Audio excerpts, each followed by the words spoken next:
Network Initiative.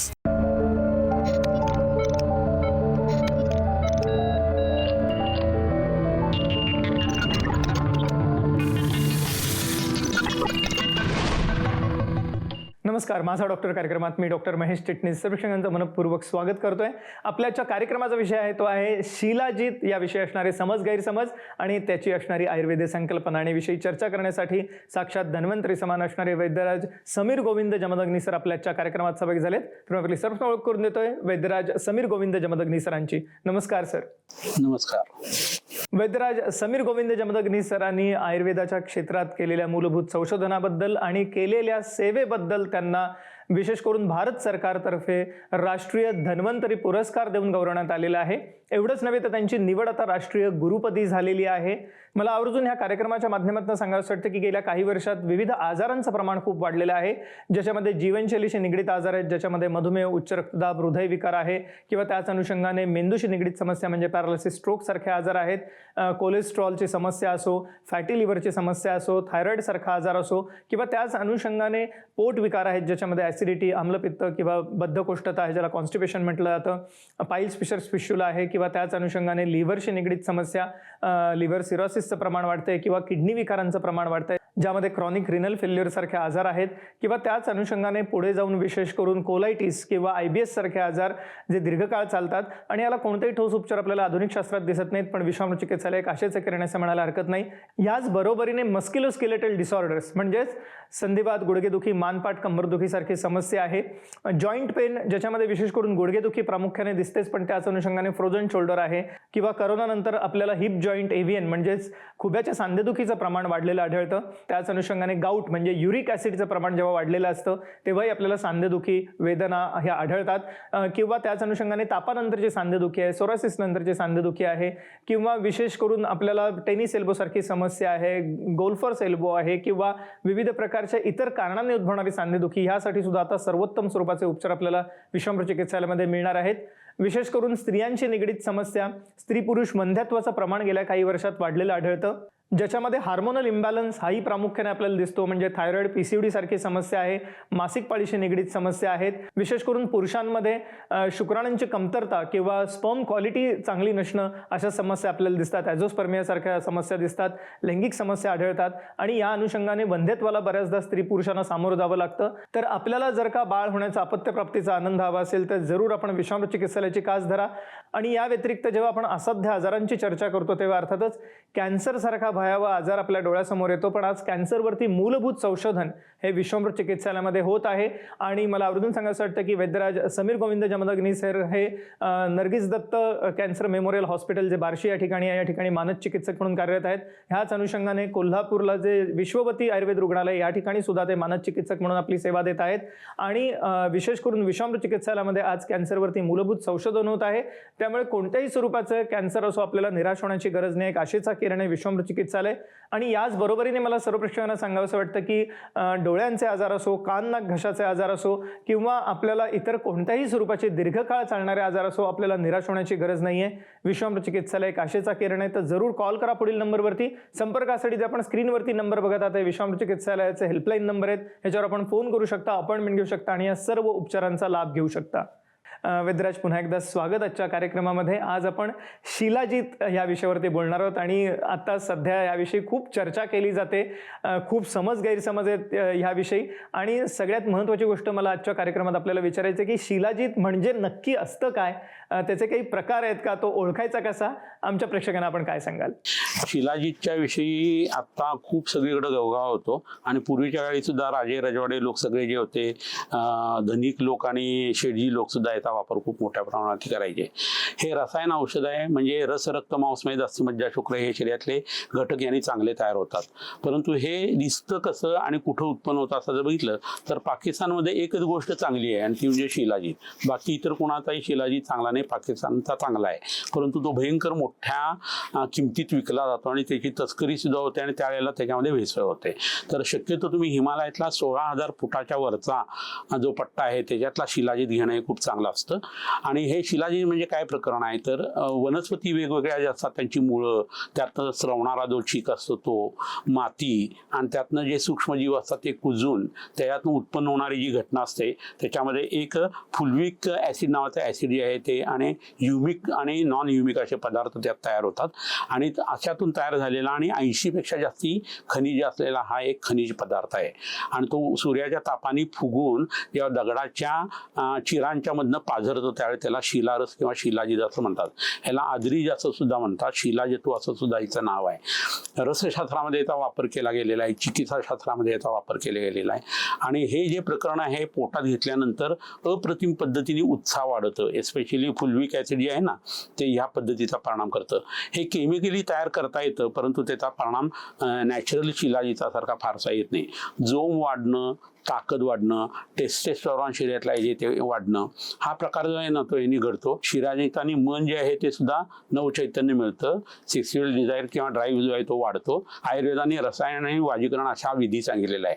सकाळच्या वेळेला च्यवनप्राश खायला पाहिजे, तिखट आंबट खारट बंद करायला पाहिजे आणि रात्रीच्या वेळेला शिलाजिताचं सेवन करायला पाहिजे. तर तुमचं शरीर जे आहे ते म्हातारा होत नाही आणि त्याचा तुम्हाला त्रास होत नाही. शिलाजीत जो आहे तो 4 पद्धतीचा चरक संहितेमध्ये सांगितलेला आहे.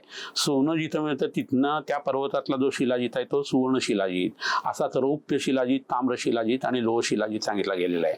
तर लोहाचं प्रमाण या शिलाजितामध्ये जास्ती असेल आणि पुन्हा तुम्ही लोहाचे सप्लिमेंट्स घेत असाल तर तुम्हाला कॉन्स्टिपेशन वगैरे सारखे आजार उत्पन्न होऊ शकतात. त्यामुळे शिलाजीत घेत असताना कुठनं तुम्ही तो मिळवलेला आहे त्याचं ओरिजिन तुम्हाला समजणं गरजेचं आहे. आणि त्याचं केमिकल कंपोजिशन जे आहे ते वैद्याला प्रायः माहीत असतं आणि ते माहीत असल्यानंतर तुम्ही त्याचा वापर जो आहे तो उत्तम पद्धतीने करू शकता.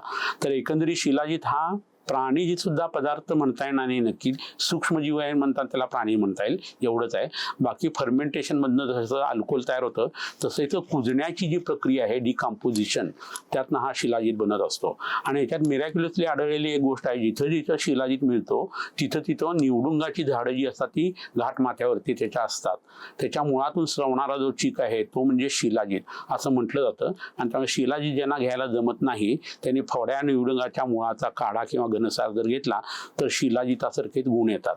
पण हे प्रयोग करत असताना तुम्ही वैद्याचा सल्ला घेणं हे गरजेचं आहे. मला आवर्जून प्रेक्षकांना सांगायचं की विश्वामृत चिकित्सालयामध्ये आता सर्व प्रकारच्या आजारांसाठी आपल्याला सर्वोत्तम स्वरूपाचे उपचार उपलब्ध आहेत. त्यामुळे कोणत्याही स्वरूपाचा असाध्य आजार असो आपण निराश होऊ नका. जरूर कॉल करा पुढील नंबरवरती. संपर्कासाठी आपण स्क्रीनवरती नंबर बघत आहात. हे विश्वामृत चिकित्सालयाचे हेल्पलाईन नंबर आहेत, ह्याच्यावर आपण फोन करू शकता, अपॉइंटमेंट घेऊ शकता आणि या सर्व उपचारांचा लाभ घेऊ शकता. ग्रामीण भागातील रुग्णांसाठी ऑनलाईन सल्ला, व्हिडिओ कन्सल्टेशन उपलब्ध आहे. तर जरूर कॉल करा पुढील नंबरवर. संपर्कासाठी आपण स्क्रीनवरती बघत आहात.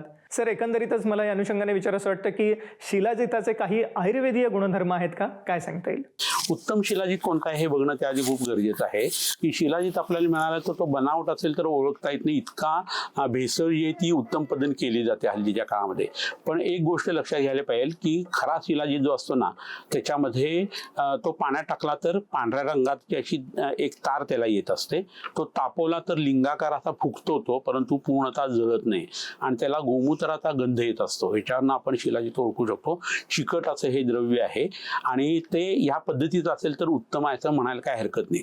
वापरून शरीरावरती कसा परिणाम येतो यानी जी परीक्षा होते ती इतर कोणत्याच पद्धतीने होऊ शकत नाही. तर तुम्ही केमिकली तयार केलेला शिलाजीत असेल तर तुम्हाला सगळ्या पद्धतीत तो अतिशय शुद्ध असा दिसेल. तर तो शक्यतो न घेता नॅचरल शिलाजीत आणायचा, तो पाण्यामध्ये घालून सिद्ध करायचा, शुद्ध करायचा आणि नंतर तो वापरणं हे खूप गरजेचं आहे. हा पहिला भाग झाला. आता ह्याचे उपयोग जे आहेत ना ते बघत असताना कफाचे आजार, कफवाताचे आजार, वात कफाचे आजार हे उत्तम पद्धतीने कमी करणारे हे औषध आहे.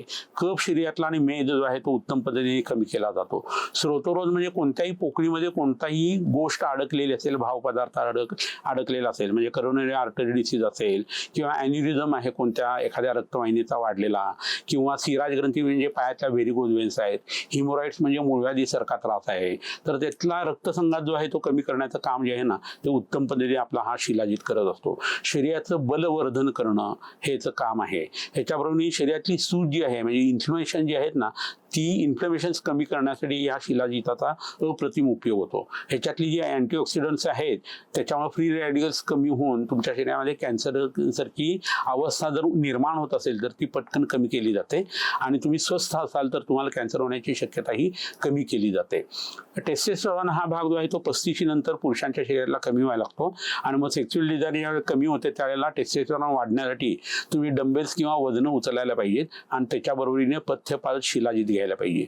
शिलाजीत जर दुधामध्ये घालून घेतला गेला तर त्याचा अप्रतिम फायदा होत असतो.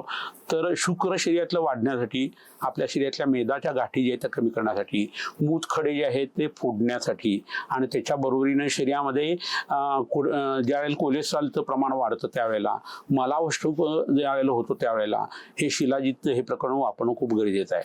चरक संहितेमध्ये असं म्हटलेलं आहे की शिलाजीत हा असा प्रकार आहे की साध्य असलेला एकही विकार असा नाही आहे की जो शिलाजीताने बरा होत नाही. एखाद्या व्यक्तीला जर मधुमेह असेल तर त्यांनी भरपूर श्रम करत जर 4 किलो शिलाजीत एका वर्षामध्ये संपवला तर त्याचा मधुमेह हा पुन्हा येत नाही, इतपत नष्ट होतो. तर हे शिलाजीताचे फायदे जे आहेत त्या आयुर्वेदाने सांगितलेले आहे. हे उष्ण प्रकरण आहे त्यामुळं ते जपून खाणं गरजेचं आहे आणि शरीरातली उष्णता जर वाढत असेल तर त्याला अनुपान जे आहे ते दूध किंवा तूप किंवा गुलाबजल अशा पद्धतीच्या गोष्टी वापरून तुम्ही त्याचा फायदा घेणं गरजेचं आहे. एक मोलाचं विवेचन केलं आपल्याला आता वैद्यराजांनी. सर, एकंदरीतच या अनुषंगाने आम्हाला जाणून घेण्याची उत्सुकता आहे की शिलाजीताचं सेवन नक्की कसं करावं, त्याचा काही विधी आहे का, काय सांगता येईल? त्याचं प्रमाण जे आहे ते 125 मिलीग्रॅम ते 250 एवढं पुरेसं आहे. स्थूल व्यक्ती असेल तर त्या व्यक्तीने हा सकाळच्या वेळेला घेणं खूप चांगलं आहे. कृश व्यक्ती आहे त्या मानाने तर दुपारी किंवा संध्याकाळी घेणं चांगलं आहे. जेवणानंतर 3 तासांनी हा घ्यायला पाहिजे किंवा 80 पोटी सकाळच्या वेळेला तो घेणं हे गरजेचं आहे. मध हे त्याचं अनुपान चालू शकतं, गरम पाणी चालू शकतं, दुधातून सुद्धा ते घेता येतं. पण गुण कोणता हवा आहे याच्यानुसार ते ठरतं. शरीरातला कफ जर कमी करायचा असेल तर तुम्हाला ते मधाबरोबर घेणं गरजेचं आहे. शरीराचं वजन कमी करायचं असेल तर तुम्ही ते गरम पाण्यावरती घेणं गरजेचं आहे. आणि तुमच्या शरीरामध्ये ज्या वेळेला पित्त वाढतंय असं वाटतंय आणि शुक्र वाढवायचा असा ज्या वेळेला असेल त्यावेळेला ते दुधावरती घेणं हे खूप गरजेचं आहे. शिलाजीत हा दगडातनं निघणारा एक स्राव असल्या कारणानं ह्याच्यावर कुळीथ जे असतात ते खाऊ नयेत. अति थंड पदार्थ जे आहेत ते खाऊ नयेत. आंबट पदार्थ खूप खाणं हे टाळायला पाहिजे. तुमचं ब्लड प्रेशर जर जास्ती असेल, तुम्हाला ऍसिडिटीचा जर त्रास असेल तर तुम्ही वैद्याच्या सल्ल्याने शिलाजीत घेणं हे खूप गरजेचं असतं. शरीरात उष्णता वाढत असेल तर गुलाबजलासारख्या अनुपानाने तुम्हाला शिलाजीताचं सेवन करणं हे गरजेचं असतं. शिलाजीत सेवन हे 42 दिवस झालं की नंतर साधारण 10 दिवस तुम्ही ते बंद ठेवावं आणि नंतर पुन्हा ते वाढवणं हे करायला पाहिजे. आपण आता जाणून घेतलं शिलाजीताच्या आयुर्वेदीय सेवन विधीविषयी, पण एकंदरीतच सर मला विचारायचं वाटतं की आधुनिक संशोधन जे आहे ते शिलाजीताविषयी काय सांगतं? शिलाजीताच्या आधुनिक संशोधनाचं जर प्रकरण जर बघितलं आपण तर त्याच्यामध्ये महत्वाचा भाग जो आहे तो असा आहे की किडनीचे कोणतेही आजार जे आहेत ना, एस्पेशली क्रॉनिक रिनल फेल्युअरमध्ये आपण जी औषधं वापरतो त्या चंद्रप्रभावटी नावाचं एक औषध वापरलं जातं आणि त्याच्या शिलाजीत आहे. तर पूर्वीच्या काळापासून हे वापरलं गेलेलं आहे. मधुमेह झालेला आहे आणि नंतर वृक्क खराब होत असेल तर त्यावेळेला हे वापरण्याचं औषध आहे. तर मधुमेह झाल्या त्या व्यक्तीने सतत जर या चंद्रप्रभेचं सेवन केलं तर डोळे खराब होणं किंवा वृक्क खराब होणं, हृदयाशी संबंधित घटना किंवा पेरिफेरल न्यूरोपॅथी या गोष्टी घडत नाहीत. चंद्रप्रभा ती विख्याता सर्व रोग प्रणाशिनी असं म्हटलेलं आहे. प्रत्येक आजारासाठी शिलाजीत किंवा चंद्रप्रभा ही वापरता येत असते. तर हा एक नवीन संशोधनाचा भाग आहे तो झालेला आहे. केमोचा परिणाम शरीरावरती येत असताना बऱ्याच वेळा प्लेटलेट काउंट कमी होतो किंवा हिमोग्लोबिन कमी होतं, भूक कमी लागायला लागते, हृदय आणि वृक्कावरती वाईट परिणाम यायला लागतो. अशा वेळेला शिलाजीताचं सेवन हे गुलकंदावर किंवा मोराळ्यावर जर केलं गेलं आणि संध्याकाळी फक्त जर दूध घेतलं गेलं तर केमो चांगली टॉलरेट होते आणि आजारही बरा व्हायला लागतो आणि पुन्हा तो उत्पन्न होत नाही. अशा पद्धतीचे बदल जे आहेत ते शिलाजीताच्या साहाय्याने येत असतात. अँटीऑक्सिडंट ह्याच्यामध्ये असल्या कारणानं कॅन्सरच्या विरोधी ज्या घटना आहेत ना त्या सगळ्या शिलाजीताच्या साहाय्याने घडत असतात. हे आपण मगाशी एकदा बघून झालं. त्याच्याबरोबर शुक्राणू जे आहेत किंवा शुक्रजंतू जे आहेत ते जर कमी असतील आणि ऑलिओस्पर्मियासारखा जर त्रास असेल तर शुक्राचं वर्धन करण्यासाठी तुम्ही दुधावर किंवा जीवनी गण म्हणून जो आयुर्वेदात सांगितलेला आहे त्याच्यावर शिलाजीत जर घेतला तर शुक्राची क्वांटिटीही वाढते, क्वालिटी आणि मॉर्फॉलॉजिकल ज्या कंडिशन्स आहेत त्याही सुधारतात आणि मूल होण्याच्या हिशोबाने चांगला प्रयत्न करता येतो आणि मुलं होतात. हल्ली सगळ्यांची लग्न जी आहे ती उशिरा होतात, त्यावेळी शुक्राच्या आणि बीजग्रंथीशी संबंधित आजार स्त्री पुरुष दोघांनाही असतात आणि या दोघांचं एकच उत्तर आहे ते म्हणजे शिलाजीत. आणि याच्याविषयी संशोधन झालेलं आहे. त्यामुळे शिलाजीत हा जवळच्या वैद्यांच्याकडे अशा दाम्पत्याने वापरणं हे खूप गरजेचं आहे. ह्याच्याबरोबर बऱ्याच वेळा असं होतं की कोणतंही डॅमेज शरीरात झालेलं असेल, मारामुळे असेल, इन्फ्लमेशनमुळे असेल, संसर्गामुळे असेल, तर जे स्थान वैगुण्य येते किंवा लो व्हायटॅलिटी टिश्यू उत्पन्न होतं ते जर दुरुस्त करायचं असेल तर सहस्रपुटी अभ्रक, रौप्य भस्म आणि शिलाजीत या 3 गोष्टी वैद्याने वापरायला पाहिजेत. तर रिकरन्स त्या आजारात होत नाही, रिकव्हरी फास्ट होते.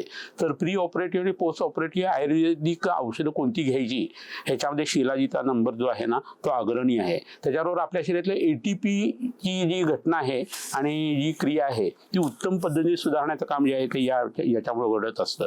सेल्युलर लेवल जे वरती एनर्जी प्रोडक्शन जे आहे ना ते उत्तम पद्धतीने शिलाजीत करून देतो. मायटोकॉन्ड्रिया जे असतात त्याचं काम ह्याने एनहान्स होतं आणि उत्तम पद्धतीचा परिणाम जो आहे तो एनर्जी लेवलवरती घडतो. म्हणजे शिलाजीत सेवन करणारी व्यक्ती आणि न करणारी व्यक्ती ह्याचा चेहरा मोहरा, लूक, स्टान्स या सगळ्या गोष्टी इतक्या बदलतात की आपल्याला त्या बघितल्या जाणवतात की या माणसामध्ये विशेष काहीतरी आहे. ह्याच्याबरोबरीने एक महत्त्वाचा भाग जो आहे तो म्हणजे कोणत्याही शरीरातले न्यूट्रियंट्स जे आहेत, मग ते आयर्न असेल, मॅग्नेशियम असेल, पोटॅशियम असेल, कॅल्शियम असेल, हे शोषून घेऊन शरीरात वापरणं या प्रक्रिया ज्या आहेत ना, तर फक्त मॅग्नेशियमच्या जर लक्षात घेतल्या तर 250 प्रक्रिया शरीरामध्ये आहेत. आणि हे मॅग्नेशियम जर शोषणच गेलं नाही तर काय होईल, तर असे मायक्रोन्यूट्रियंट शोषून घेण्याचं काम जे आहे ना ते शिलाजीताच्या आधिपत्याखाली खूप चांगलं होतं. म्हणजे शिलाजीत पिक्चरमध्ये आलाय, ब्लड केमिस्ट्रीमध्ये आलाय आणि तुम्ही आजारी पडलाय असं होऊच शकत नाही. इतपत उत्तम संशोधन जे आहे ना ते शिलाजीतच्या बाबतीत मायक्रोन्यूट्रियंटच्या बाबतीत झालेलं आहे. तर हा सगळा भाग लक्षात जर घेतला तर शिलाजीतासारखं औषध जे आहे हे प्रत्येक व्यक्तीने घरी ठेवायला पाहिजे आणि वैद्याच्या सल्ल्याने वापरायला पाहिजे. मला वाटतं शिलाजीताविषयीचे सगळे गैरसमज दूर करणारा असा हा आपला आजचा कार्यक्रम आहे आणि एक मोलाचं मार्गदर्शन करत आहेत वैद्यराज आपल्या सर्वांनाच. पण सगळ्यात महत्त्वाची गोष्ट म्हणजे विश्वामृत चिकित्सालयामध्ये आता सर्व प्रकारच्या असाध्य आजारांसाठी प्रभावी उपचार उपलब्ध झालेले आहेत. विश्वामृत चिकित्सालय आता पुणे, मुंबई, कोल्हापूर या 3 ठिकाणी कार्यरत आहे. ग्रामीण भागातील रुग्णांसाठी ऑनलाईन सल्ला, व्हिडिओ कन्सल्टेशन उपलब्ध असणार आहे. तर जरूर कॉल करा पुढील नंबरवरती. संपर्कासाठी आपण स्क्रीनवरती नंबर बघत आहात, हे विश्वामृत चिकित्सालयाचा हेल्पलाईन नंबर आहे. याच्यावर आपण फोन करू शकता, अपॉइंटमेंट घेऊ शकता आणि या सर्व उपचारांचा लाभ घेऊ शकता. सर, या ठिकाणी आपण बऱ्याच वनस्पती आणलेल्या दिसत आहेत, तर एकंदरीतच आमच्या प्रेक्षकांना आपण याविषयी काय मार्गदर्शन कराल? तर आता ही वनस्पती ही पळस नावाची वनस्पती आहे, तुम्हाला सगळ्यांना माहीत असेल. तर पळसाची आता ही ओळख आपण का करून घ्यायची आहे, तर शिलाजीत ज्यांना मिळत नाही किंवा शिलाजीत खाल्ल्यानंतर ज्यांना त्रास होण्याची शक्यता आहे किंवा शुद्ध शिलाजीत मिळत नाही अशा लोकांना पळसाचा डिंक जो आहे तो उत्तम पद्धतीने काम करतो शिलाजीतासारखाच. म्हणून ही वनस्पती इथं दाखवली. मूत्र व स्रोतस किंवा लघवीची संबंधित आजार आहेत, मूतखडा आहे, शरीरातलं शुक्र जे आहे ते कमी झालेलं आहे, त्याच्याबरोबरीनं शरीरातलं रक्त जे आहे ते खराब होतंय, शौचाच्या मार्गामध्ये मूळव्याधीसारखे आजार आहेत, स्थूलपणा आहे. तर ब्रह्मदेवाने जी पहिली वनस्पती तयार केली ती म्हणजे ही पळस आहे. तर या पळसाचा डिंक जो आहे तो तुम्ही गोंद आणून वापरू शकता. ह्याच्या पानांचं चूर्ण सुद्धा तुम्ही घेऊ शकता. ज्यांना मुलं उत्पन्न होत नाहीत किंवा स्त्री पुरुषांच्या मध्ये दोघांच्या मध्ये आजार असताना या वनस्पतीचा वापर हा सगळीकडे करणं गरजेचं असतं. अशी ही वनस्पती आहे. फड्या निवडुंग. तर या फड्या निवडुंगाचं मूळ जे आहे त्याचा घनसार करायचा म्हणजे काढा तयार करायचा आणि तो काढा जर तुम्ही पोटामध्ये घेतला तर शिलाजीतासारखाच परिणाम देतो. शुद्धता अशुद्धता शिलाजीताची बघायलाच लागणार नाही, इतकं उत्तम औषध आहे. याच्या मुळाचं चूर्ण जे आहे ते तयार करून त्याच्यात भावना देऊन त्याच्या गोळ्या तयार केल्या तरी सुद्धा तोच परिणाम येतो. पण हे वैद्याच्या सल्ल्याने तुम्ही वापरणं खूप गरजेचं आहे. तुम्हाला ज्यावेळेस शिलाजीत मिळत नाहीये चांगला अशा वेळेला अश्वगंधेचं मूळ जे आहे ना ते तुम्ही वापरू शकता. हे खरं ढोर गुंजेचं झाड आहे आता येते आणि असंच अश्वगंधेचं जे झाड दिसतं त्याचं मूळ तुम्ही वापरणं गरजेचं आहे. अश्वगंधा रात्री घेतली तर निद्राजनन आहे, दिवसा घेतली तर ती बल वाढवते. म्हणजे गुण तिचे जे आहेत ते रात्री आणि दिवसा वेगवेगळे दिसतात असंही लक्षात येतं. ह्याच्या पानांचं चूर्ण घेतलं तर तुम्ही बारीक होता, मुळाचं चूर्ण घेतलं तर तुमची तब्येत सुधारते. असं हे उत्तम औषध आहे. तिसरी अशी वनस्पती आहे ती म्हणजे आमलकी किंवा आवळा. या आवळ्याची जी फळं असतात, डोंगरी आवळा ज्याला आपण म्हणतो, त्याचा च्यवनप्राश तुम्ही सेवन करावा.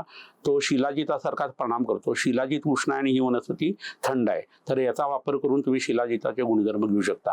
ह्या वनस्पती वापरत तुम्ही शिलाजित घेतलात तरी उत्तम गुण येतो. एस्पेशली आवळा आणि त्याच्याबरोबर शिलाजित हे अतिशय उत्कृष्ट असं कॉम्बिनेशन आहे. हृदयाशी संबंधित आजार आहे तर अर्जुनाचा क्षीरपाक करायचा, अर्जुन वनस्पतीचा, आणि त्या शिलाजित जर घातला तर हृदयाचा असा एकही आजार नाही आहे की जो त्यांनी बरा होत नाही. फक्त वैद्याच्या सल्ल्याने तुम्ही इतर औषधांच्या सहित आणि पथ्यासहित त्याचा वापर करायला पाहिजे. मुलाचं मार्गदर्शन केलं आपल्याला आता वैद्यराज समीर गोविंद जमदग्नी सरांनी, ज्यांची निवड आता राष्ट्रीय गुरुपदी झालेली आहे आणि ज्यांना नुकताच राष्ट्रीय धन्वंतरी पुरस्कार देऊन गौरवण्यात आलेले आहे भारत सरकारतर्फे. तर कोणत्याही स्वरूपाचा आजार असो निराश होऊ नका, जरूर कॉल करा पुढील नंबरवरती. संपर्कासाठी आपण स्क्रीनवरती नंबर बघता ते विश्रामृत चिकित्सालयाचे हेल्पलाईन नंबर आहेत, याच्यावर आपण फोन करू शकता, अपॉइंटमेंट घेऊ शकता आणि या सर्व उपचारांचा लाभ घेऊ शकता. आमच्या ग्रामीण भागातील रुग्णांसाठी ऑनलाईन सल्ला व्हिडिओ कन्सल्टेशन उपलब्ध असणार आहे, तर जरूर कॉल करा पुढील नंबरवर. संपर्कासाठी आपण स्क्रीनवरती बघत आहात. वैद्यराज, आपण आजच्या कार्यक्रमात सहभागी झालात आणि एक अमूल्य मार्गदर्शन सूचना केलं त्याबद्दल मनपूर्वक आभार. धन्यवाद. नमस्कार.